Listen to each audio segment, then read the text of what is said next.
aus der uralten Zeit. Viertens die Völkerwanderung von Karl Rede.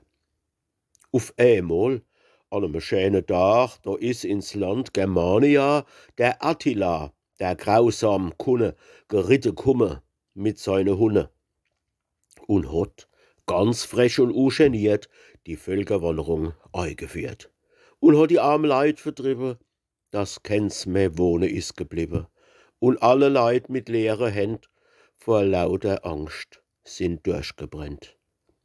Wie dann der wüste Attila in Frankreich war besiegt und geschlagen, da waren die alte deutsche Stämme ganz aufgestehrt und in der Klemm. Die Kälte ziehen nach Westen an. No denen kommen die Alemannen und hinter denen, ohne Wange, ziehen jetzt in unser Palz die Franken. Das waren Menschen, lebhaft, froh, wo heut noch in de Palz sind do.